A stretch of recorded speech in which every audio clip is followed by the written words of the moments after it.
What is going on, y'all? Robert Sykes, KetoSavage.com, coming at you with the reverse diet prep, reverse diet vlog update for week 6. So I talked a little bit about week 6. We kind of introduced that a little bit with the last video, week 5, because Christmas Eve and Christmas Day bled into week 6. And I kind of wanted to dive into some of the manipulations I was making with that massive increase in food.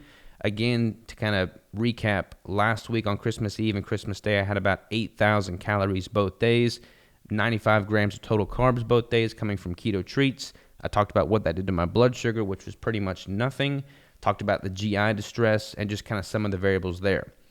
So if you go back and look at the spreadsheet on those days, we've got my weight starting on Christmas Eve at 156.5, had that massive increase in food, and then woke up at 159.1 on the beginning of this week, Christmas Day, and then had that additional bolus of food on Christmas Day, woke up at 163 on Tuesday, and then that went down to 161, and then 160, and then it's been kind of trending back up, 163.5, 163.8. So what is going on there?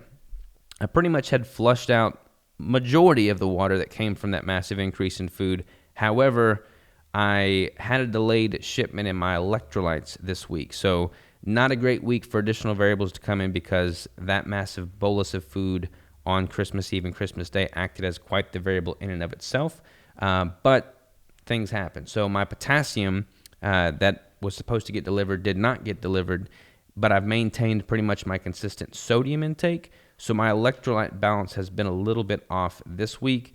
As a result, I am holding on to a little bit more fluid than I normally would be, which is why we see that increase here on Friday, and that's continued pretty much until today.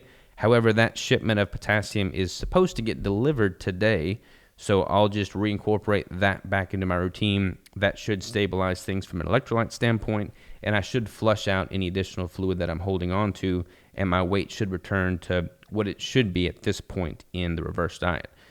So I don't want to be too long-winded in this one because we did kind of go over the variables of those two massive increases on the holidays, but in seeing that data and seeing how prior to those 2 consecutive days of 8,000 calories, my weight was trending below the average target weight of increasing by 1 pound each week that I'm targeting, I had that aggressive 2 days. Weight's gone up since then a little bit more than I wanted to, so I'm dialing things back in and getting things, a little bit more concise going into the remainder of the reverse. That said, I decided to keep the refeed later this week pretty conservative. I was kind of on the fence about even having a refeed this week, apart from that massive one I had on Christmas Day. But since that was so early in the week on Monday, and my next planned refeed wasn't until the following Friday, I wanted to have a little bit of a stopgap in between there because I was feeling a little bit depleted as the week wore on. So here on Friday the 29th, I opted to just have an additional Keto Brick. So kept the refeed pretty conservative, 270 grams of fat, 205 grams of protein, 30 grams of total carbs, 3,370 calories. And again, that just came from the additional Keto Brick. So food-wise, the nut pods, creamer in the coffee, the eggs, the 8515 beef, those Egg Life wraps, and then I had the malt brick, and then I had the additional Bell's brownie batter brick, and that was where the refeed came there on Friday. So when we're talking about the refeeds and the reverse diet at this phase, in phase 6, ideally the refeeds are going down as the daily intake is going up. And I got a little bit aggressive with those, kind of intuitive eating days in the weeks prior, but if you scroll up here to the graph, you can kind of see what this should look like, illustrated. Here we are in the prep, the refeeds are going up, had that spike there post last show, had that massive spike post holiday, or during the holidays rather, and then we should see these refeed spikes decline in a more or less similar fashion to what they were increasing by in the prep itself, but we should see these decline. So that's exactly what I've got scheduled in and forecasted going forward.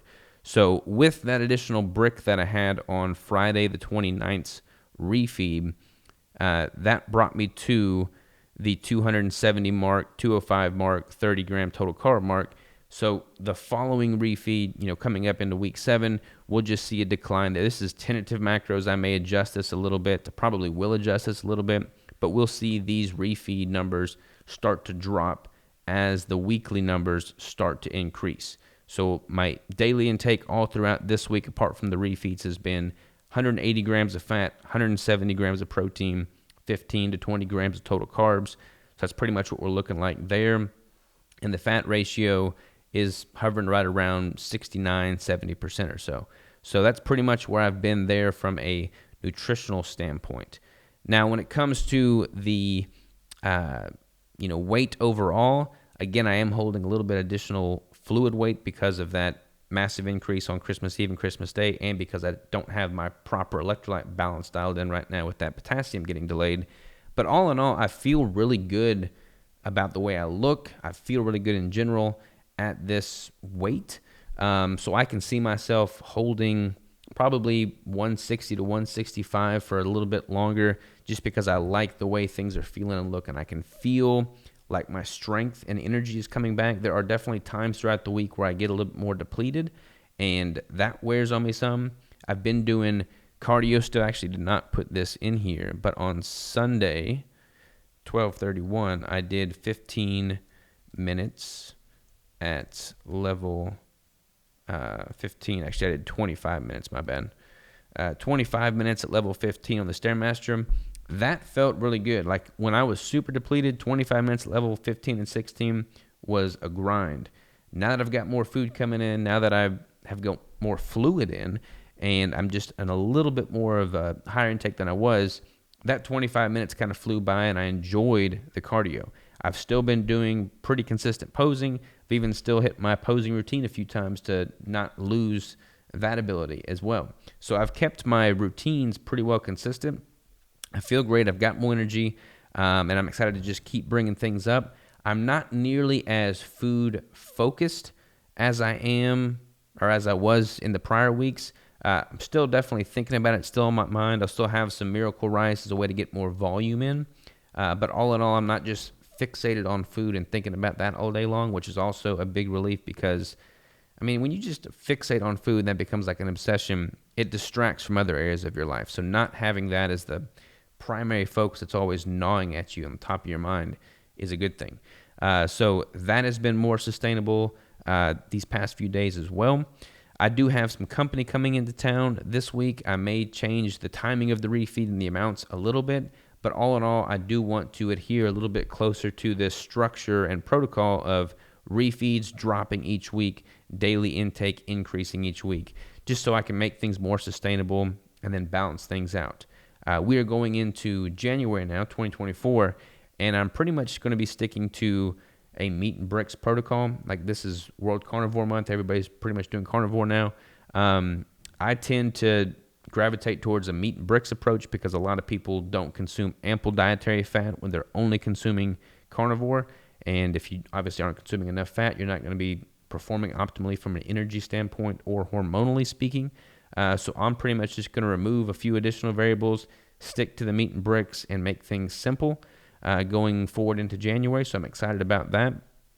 And that is pretty much the main things I wanted to cover as far as this goes. I took some pictures today that kind of showcase, generally speaking, I would show you last week's pictures, but I kind of showed you that in week 5's video.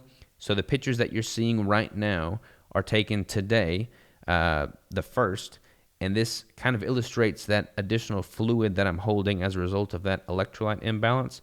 But again, you can still see the vascularity, you can still see the definition, you can still see the separation in the muscle. So I'm feeling pretty good about how things are progressing this far into the reverse diet.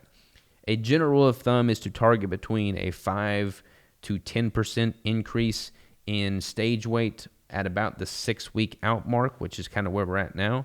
I am on about middle of that range with that additional fluid retention. probably be more towards the lower end of that range once this fluid flushes out. So all in all, I feel pretty good about how my body and my brain are progressing this far into the reverse. So that is pretty much all I've got to say as far as week 6 is concerned. The Inbody is still showing 3% body fat. I'm not 3% body fat right now. If I had to guess, I'd probably say I'm around 4.25. But I am putting on weight at a healthy rate. I am feeling great. I've got more energy coming in. My lifts are going up, and I'm feeling strong, powerful, and energized in the gym, and I'm excited to train, which is also a plus. I'm going to be tracking all of my workouts going forward so that I can ensure that I'm implementing progressive overload, and we're just going to keep rocking and rolling with this reverse diet. So thank y'all for tuning in. I hope you enjoyed it. Again, I'm trying to make this one a little bit shorter because week 5's update was a little bit longer. Hopefully you got something out of this, and I will see you next week for week 7. Happy New Year's. Let's rock and roll with 2024.